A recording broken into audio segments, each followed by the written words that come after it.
प्राकृतिक माध्यम में प्ररोह की वृद्धि के लिए जरूरी होता है। प्ररोह का मतलब है upper part of the plant, aerial part, यानी कि ऊपर तना हो या फिर उसकी शाखाएं हो, पत्तियां हो, फल हो, फूल हो, कुछ भी हो, जो भी बाहर से दिखाई दे रहा है वो प्ररोह के अंतर्गत आता है। ठीक है। और साइटोकाइनिन क्या करता है? जड़ की वृद्धि के लिए जरूरी होता है। ठीक है ना। लेकिन आज तक इसका कारण पता नहीं चला। कृत्रिम माध्यम में ये केस उल्टा हो जाता है। हमें पौधे की जड़ से तो कोई ज्यादा लेना देना होता नहीं है ज्यादातर। कब? जब फूलों वाले पौधे, जैसे हमें चाहिए क्या, हॉर्टिकल्चर बताया था ना, उद्यान। हॉर्टिकल्चर मतलब होता है उद्यान विभाग। अच्छा तुम्हें नहीं, सॉरी, थर्ड ईयर को बताया था वो। ठीक है। हाँ, ये कई बार क्लैश हो जाता है एक दूसरे से सिलेबस पूरा। तो आगे बात करते क्या, हॉर्टिकल्चर का मतलब होता है उद्यान। ठीक है, उद्यान कृषि वगैरह के बारे में बात करते हैं, बागवानी। तो वो अपने आप में पूरा एक व्यवसाय बन गया है अब। ठीक है ना, फूलों की डिमांड हो रही है जिस हिसाब से मार्केट में। तो उन फूलों की वृद्धि के लिए क्या चाहिए? प्ररोह की वृद्धि चाहिए ना। मैंने कहा कृत्रिम माध्यम में सब कुछ उल्टा हो जाता है, यानी कि आपको फूलों की वृद्धि चाहिए तो आप माध्यम में क्या ज्यादा डालोगे? साइटोकाइनिन। आगे बात समझ में? और आपको जैसे गाजर साइज में बड़ी करनी है तो फिर ऑक्सीजन डालोगे, क्योंकि प्राकृतिक माध्यम में तो ऑक्सीजन क्या करता है? तने की वृद्धि। लेकिन कृत्रिम माध्यम में जड़ की वृद्धि कर देता है। उल्टा केस हो जाता है। क्लियर हो गया भाई? कोई डाउट नहीं, ये याद रखना, उल्टा कर देता है। तो प्ररोह संवर्धन माध्यम का अब हमें फिक्स हो गया ना, हमें पता चल गया कि हमें प्ररोह की वृद्धि करवानी है, मूल वृद्धि करवानी है। तो हम एक आइडियल वो बना करके उसको स्थायी कर देंगे, फिर उसको बार बार बदलना नहीं है। फिक्स हो गया कि यही माध्यम है, यही चाहिए हमें। क्योंकि यहाँ तक तो अभी प्ररोह छोटा सा बना है, वो इतनी कोशिकाओं का एक गट्ठर बना, एक पत्ती आ गई होगी कहीं कैसे भी, बस इतना ही तो बना। छोटी छोटी हो सकता है इसमें राइजोइड्स भी आ गए हो, क्योंकि वो तो अपने आप में पूरे पौधे का अपना पूरा विकास कर रहा है। अब हमें निर्धारित करना है कि हमें उगाना क्या है, ऊपर का पार्ट या नीचे का पार्ट। ठीक है, इसका जो हिस्सा उगाना है उस हिसाब से उसमें ऑक्सीजन वगैरह डाल देंगे। फिर माध्यम हमें पता चल गया कि अब ये डालना है, अब माध्यम बदलना नहीं है। उसका केमिकल कंपोजिशन एक बार हमने फिक्स कर दिया तो उसे बोलते हैं प्ररोह संवर्धन का स्थायीकरण। उसके बाद क्या होगा? अब प्ररोह बहुत सारे बनेंगे ना, क्लोन बनेंगे, तो उसे क्या कहते हैं? प्ररोह संवर्धन गुणन।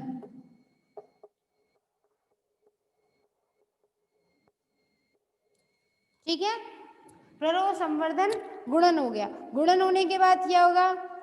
जो पात्रे प्ररोह होता है यानी कि इन विट्रो, उसमें जड़ बनने लग जाती है और छोटे छोटे हिस्से बनेंगे।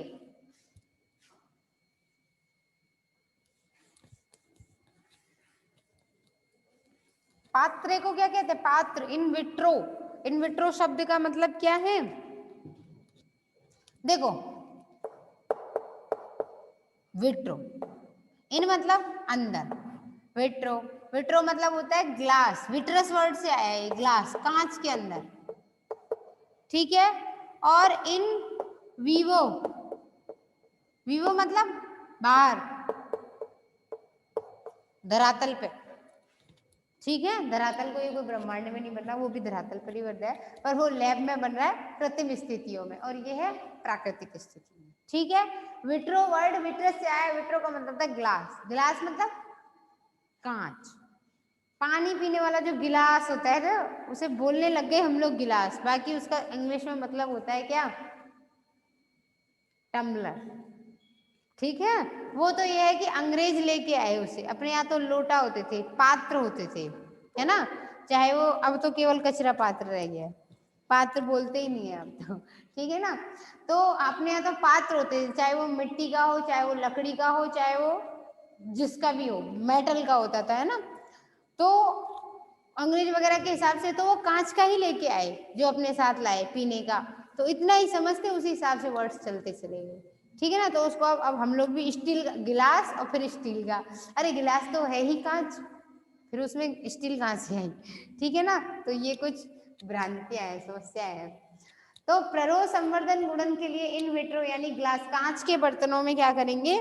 फिर उसका गुणन हो गया ना, बहुत सारे बन गए। अब पात्रे प्ररोह में मूल आरंभन, यानी कि आगे क्या हो जाएगा? इन विट्रो मूल बनेगी, सबसे पहले क्या बनेगी, मूल आरंभन। किसमें, मूल आरंभन जो होगा वो किसमें होगा, इन विट्रो। ठीक है, इसके बाद क्या होगा, मूल आरंभन के बाद भाई देखो पहले क्या बनता है, खाने पीने का इंतजाम करेगा ना वो अपना, तो पहले क्या बनेगा, मुख। वो मुख क्या है, उसको मतलब जो भी जिस माध्यम में रखा गया है उसे वो एब्जॉर्ब करेगा, मतलब अवशोषित करेगा। तो माध्यम को अवशोषित करने के लिए उसे एक विशिष्ट गुण चाहिए, और उस विशिष्ट गुण को ही क्या बोलेंगे हम, जड़। जड़ से ही तो बनेगा वो, सो जाते हैं बच्चे। अब प्ररोह संवर्धन का गुणन हो गया, मूल आरंभन हो गया, उसके बाद छोटी छोटी पत्तियां आती है, वो प्रॉपर पत्ती नहीं होती, तो उसे क्या कहते हैं, पादपक यानी प्लांटलेट्स।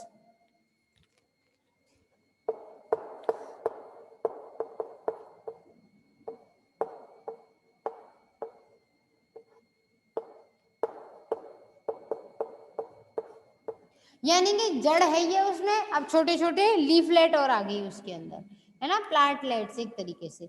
और वो कैसे होते हैं, संवर्धित, संपूर्ण संवर्धित पादपक, ऐसे लिखो।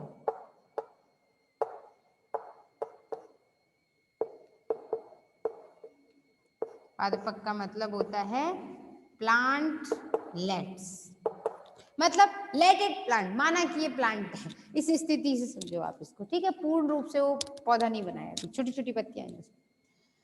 फिर उसके बाद क्या होगा, आगे इन विट्रो कंडीशन में उनका क्या किया जाएगा, दशानुकूलन, यानी कि उनको प्रॉपर कंडीशन दी जाएगी जिससे वो आगे भी वृद्धि कर सके।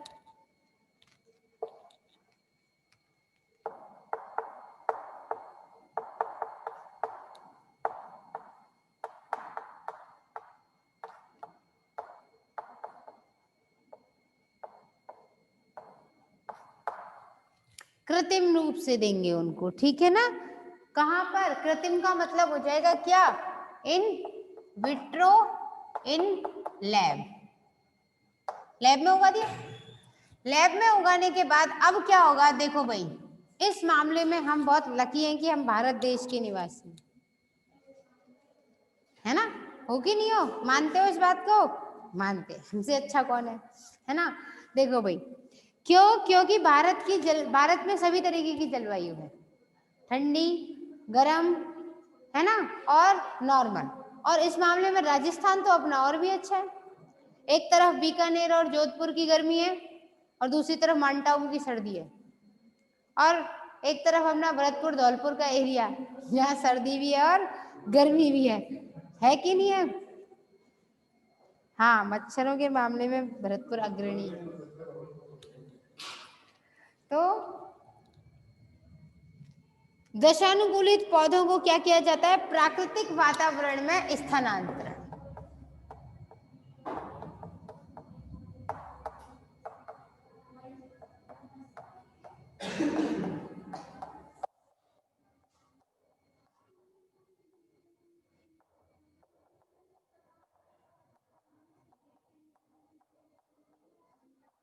ठीक है, अब समझिए प्राकृतिक वातावरण में स्थानांतरण के लिए क्या होता है कि इस तरीके से संकरण के द्वारा बने हो या किसी भी लेबोरेटरी तरीके से बने हो, जब भी पौधे इस तरीके से बनते हैं तो उन्हें 3 अलग अलग प्रकार के वातावरणों में उगा करके देखा जाता है। ठीक है, 3 अलग अलग वातावरणों में से जिस वातावरण में वो सबसे अच्छा ग्रो करेगा, सबसे बढ़िया होगा उसी वातावरण में क्या होगा, उगाया जाएगा, वहीं के किसानों को रिकमेंड किया जाएगा, वहीं उसको, उस देश को या उस जगह को उसका टेंडर मिलेगा, है ना। जैसे 3 वातावरण कौन कौन से तय करते हैं, बहुत ज्यादा सर्दी का, बहुत ज्यादा गर्मी का, और उष्ण कटिबंधीय। ठीक है ना, तो अपने यहाँ की जो जलवायु है यहाँ की भरतपुर की, वो कैसी है, उष्ण कटिबंधीय है, न ज्यादा सर्दी न ज्यादा गर्मी, आर्द्र। ठीक है ना। पश्चिमी राजस्थान में बहुत ज्यादा गर्मी हो जाएगी, और अगर आप माउंट आबू जाओ, माउंट आबू जो है क्या बोलते हैं उसे, राजस्थान का कश्मीर कहा जाता है उसको। अभी वहां इतनी सर्दी होगी कि लोग शिमला विमला घूमने जाते हैं, माउंट आबू आओ, पूरा कश्मीर वहीं पर है एक तरीके से, ये कंडीशन है, बस झील नहीं है बड़ी बात। ठीक है ना। तो इस तरीके से ये क्या हो गया पूरा वो क्या है, जगह कम पड़ गई इसलिए हमने इसको ऐसे घुमा दिया। ये यहाँ से शुरू होकर कोई चक्र वक्र नहीं बनता है, पता लगा तुम गोल, ये यहाँ पे आकर के खत्म हो गया है ऐसे, यहाँ से शुरू और यहाँ पे खत्म, ठीक है ना। फिर उस वातावरण में देख लिया जाएगा। और एक बात, प्लांट लाइट्स को क्या मिलता है, एक बात जो थोड़ा सा सोशल है उसको अप्रूवल भी चाहिए होता है, ठीक है। कमेटीज होती हैं देश में और पूरे इंटरनेशनल लेवल पे, ठीक है ना। जैसे इंडिया में थी ना बॉटनिकल सर्वे ऑफ इंडिया, तो इस तरीके से ये जो साइंटिफिक कमेटी वगैरह होती है इनसे अप्रूवल लेना पड़ता है। आपने टमाटर के जीन निकाले और आलू में डाल दिए, है ना, अब उस पर अप्रूवल भी लेना पड़ेगा ना कि ये मार्केट में उतारने लायक है या नहीं है। मार्केट में उतारने से पहले गवर्नमेंट काफी सारी चीजों के बारे में सोचती है। सबसे पहला ये आगे कर पाएगा सेल या नहीं करवा पाएगा सेल। दूसरी चीज, लोग इसे एक्सेप्ट करेंगे या नहीं करेंगे, कहीं किसी भी तरीके की इससे ऐसा ना हो कि सोच कर चले अच्छा और कहीं किसी को कोई एलर्जी हो गई तो, कहीं किसी को कोई साइड इफेक्ट ना हो जाए। तो इसलिए सबसे ज्यादा प्रयोग किस पर किए जाते हैं, चूहों पर, ठीक है ना। क्योंकि संपूर्ण जीवन काल में कम से कम एक जो चूहा होता है, मादा चूहा, वो 32 संतानें उत्पन्न कर देता है, तो कमी नहीं है ज्यादा, है ना। एक बार एक बच्चे ने मुझसे पूछा था कि मैम बंदरों को क्यों नहीं यूज करते, उनसे तो हमारी फिजियोलॉजी सबसे ज्यादा मिलती है, एनाटॉमी मिलती है। बेटा बंदर रुकेगा नहीं ना इंजेक्शन लगा। तुमने सोचा कि तुम केले और आम का संकरण करके उसको केले देने जा रहे हो, तुम्हें बांटने थे 10 बंदरों में, एक ही ले गया सारा तब क्या करोगे। एक तो क्या बंदरों की संख्या कम है, ठीक है ना, इस वजह से चूहों से हमारी ज्यादा समानता है। बंदरों से तो बहुत विकसित हो गया मनुष्य, अब कहाँ बंदरों वाले गुण है। एक आध रह जाए क्लास में किसी में तो एक अलग बात होती है ना। खैर वो उधम वाली बात होगी, मजाक की। तो ऊतक संवर्धन की तकनीक के द्वारा पादपों का निर्माण किया जाता है इस तरीके से, ठीक है। अब उसमें ये अलग अलग हैं, देखो भाई, एक मात्र पादप है, उस मात्र पादप से जो हिस्सा निकाला गया उसे क्या कहेंगे, कर्तोतक। अब ये कर्तोतक डिपेंड करता है कि क्या बना, कैसा था, कौन सा हिस्सा लिया गया, प्ररोह लिया या क्या लिया। यानी कि कर्तोतक जो है वो क्या बोला जाता है, कर्तोतक को इंग्लिश में बोलते हैं एक्सप्लांट। क्या बोलते हैं, एक्सप्लांट। एक्सप्लांट का मतलब ऊतक संवर्धन के लिए या बायोटेक्नोलॉजी में पादप ऊतक संवर्धन के लिए पौधे का जो भी भाग प्रयोग किया जाता है वही कर्तोतक या एक्सप्लांट बोला जाता है। कोई सा भी भाग हो, कहीं से भी लिया गया हो, जो हिस्सा हमने काम में लिया वही क्या है, कैलस, ठीक है। सॉरी एक्सप्लांट, कर्तोतक, ठीक है ना। उसके बाद कर्तोतक हो गया एक्सप्लांट। एक्सप्लांट के बाद आगे क्या आता है, इसमें देखो अलग अलग तरीके हैं। अगर आप पूरी कोशिका को वृद्धि कर रहे हो, ये कोशिकाएं थोड़ा वृद्धि कर गई आगे, है ना, 2-4 कोशिकाएं बन गई, यानी कि अविभेदित कोशिकाओं का समूह कैलस बोला जाता है। देखो ये पूछ लिया जाता है कभी कभी, कैलस क्या है, अविभेदित। अविभेदित मतलब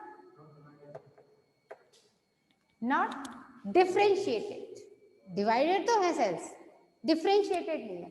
मतलब कोशिकाओं का विभाजन तो हो रहा है लेकिन कोशिकाओं को ये नहीं पता है कि उनका भविष्य क्या है।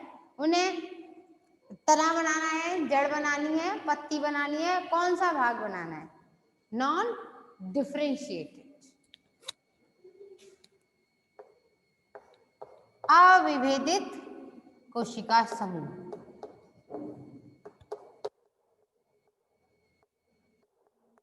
कैलस।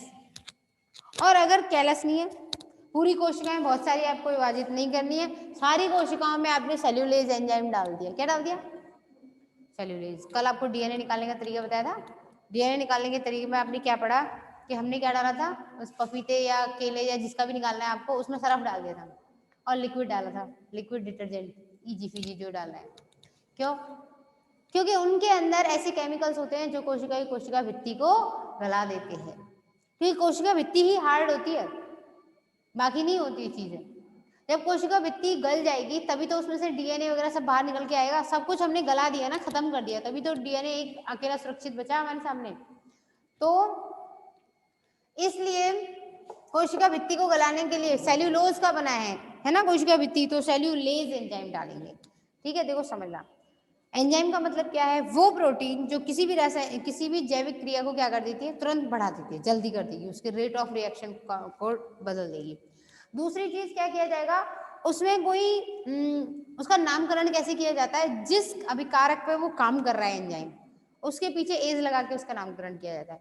जैसे जो माल्टोज को गलाए वो माल्टेज, जो सेल्यूलोज को गलाए वो सेल्यूलेज, जो लिपिड को खत्म करे वो लाइपेज।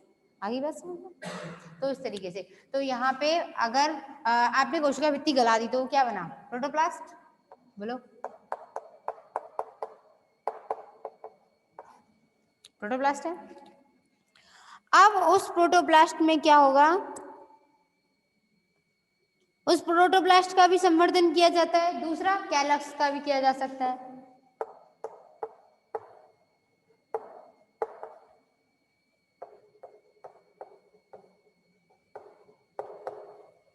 अगर आप प्रोटोप्लास्ट का संवर्धन करोगे तो फिर उससे क्या होगा, वो कर्तोतक के बाद फिर ये भी धीरे धीरे विकसित होगा, फिर विकसित होकर के अब ये कैलस बनाएगा।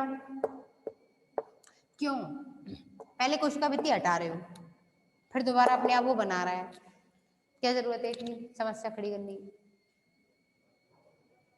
वही वाली बात कि पेट में जाके सब खिचड़ी होना है, तो क्या जरूरत है इतनी अच्छी अच्छी डिशेस खाने की, रोज खिचड़ी खाओ। नहीं, देखो भाई ऐसा है, टेस्ट बड़ी चीज है ना, बीच में जबान भी तो है, वो जीभ भी तो कोई स्वाद लेगी। ठीक कंडीशन यहाँ पर है, प्रोटोप्लास्ट पहले उतार दी इसकी कवर, फिर इस पर लग गई आराम से। क्यों, इसमें जब कोशिका भित्ति नहीं होगी तभी तो इसमें फेरबदल कर सकते हो आप। आपको क्यों कर रहे हैं सारे, इतने सारे पापड़ क्यों बेल रहे, इतनी मेहनत क्यों करनी पड़ रही है, क्योंकि हम वो पौधा चाहते हैं जो हमारे उपयोग का हो। जैसा हम, जैसे कि पपीता हो तो ऐसा हो जिसमें बीज ना हो, क्योंकि हमें वो बीज लेकर के हमें कौन से पेड़ उगाने हैं, डिमांड बढ़ गई ना उस चीज की।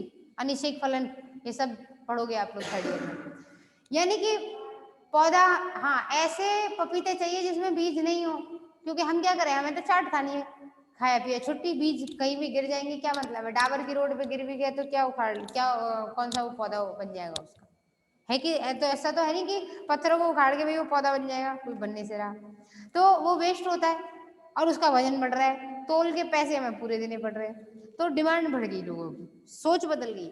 इसलिए वही ऐसे पपीते बनाए जाने चाहिए जिसमें बीज ना बने। फूलों के हमें क्या करना है, इतने बड़े पेड़ की पूरी पत्तियों वगैरह की, हमें तो केवल फूल चाहिए उसमें से, तो उसमें फेरबदल करना पड़ेगा कि नहीं करना पड़ेगा, ऐसी चीजें डालनी पड़ेंगी, ऐसा माध्यम देना पड़ेगा कि जैसा हम चाहें वैसा ही वो पौधा उगेगा, है कि नहीं है। इंसान तो होते नहीं है हमारे जैसे, जैसा हम चाहते हैं वैसे नहीं होते, जैसे पेरेंट्स चाहते हैं वैसे बच्चे कभी नहीं होते, नहीं बन पाते हैं ना, पेरेंट्स चाहते हैं पढ़े लिखे होशियार बने। तो कैलस निर्माण, उसके बाद क्या होगा, कैलस तो इसलिए फिर बदल कर लिया आपने, ठीक, फिर उसके बाद उसमें कोशिका भित्ति आएगी, क्योंकि भाई बनना तो पूरा पौधा है, बिना कोशिका भित्ति की तो वो पौधा काम का कैसे, वो अपनी सुरक्षा नहीं कर पाएगा, फिर बाद में कोशिका भित्ति आएगी उसमें, कैलस निर्माण। उसके बाद फिर क्या होगा, फिर ये धीरे धीरे आगे बढ़ेगा तो उसे प्ररोह बोलेंगे, तो क्या हो गया, प्ररोह पुनर्जनन। प्ररोह पुनर्जनन के बाद फिर जड़ पुनर्जनन, जड़ मूल,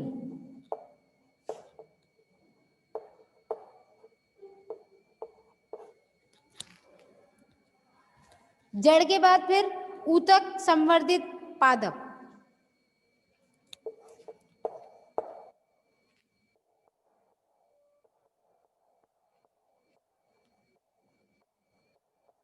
इस तरीके से क्या हुआ, पूरा पादप बन गया।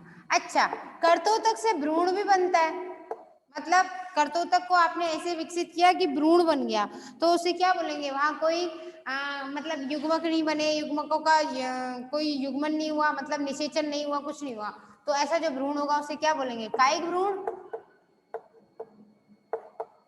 कायिक भ्रूण को क्या कहते हैं, सोमैटिक एम्ब्रियो। और ऐसे सोमैटिक एम्ब्रियोज जब बहुत सारे क्लोन के द्वारा बनाए जाते हैं तो उन्हें सोमा क्लोन कहते हैं। इससे डायरेक्ट ऊतक संवर्धित पादप भी बनाया जा सकता है। ठीक है, टाइम हो गया, बस 1 मिनट। फिर कैलस संवर्धन के बाद प्ररोह संवर्धन, यहां से भी यही होगा,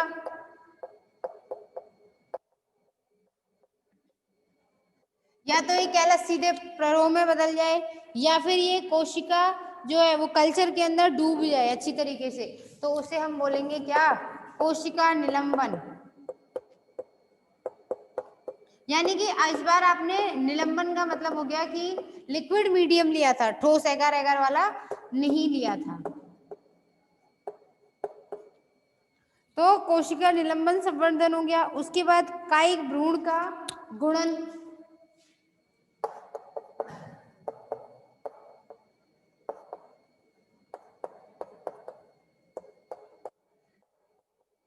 ये कोशिका भी निलंबन माध्यम में गुणन करके फिर भ्रूण ही बनाती है, और भ्रूण बनाने के बाद फिर ये या तो भ्रूण सीधे ऊतक में बदल जाए, सीधे ही पौधे में बदल जाए, या फिर ये भ्रूण अपने जैसे बहुत सारे भ्रूण बनाए और फिर पौधे में बने। यानी इतने तरीके से ये निर्माण होता है। आगे इसमें पढ़ोगे आप, पत्ती की कोशिकाओं से परागकण का संवर्धन भी होता है, भ्रूण का संवर्धन भी होता है, ठीक है। ऐसे अलग अलग भागों से अलग अलग संवर्धन होता है। तो बाकी की कहानी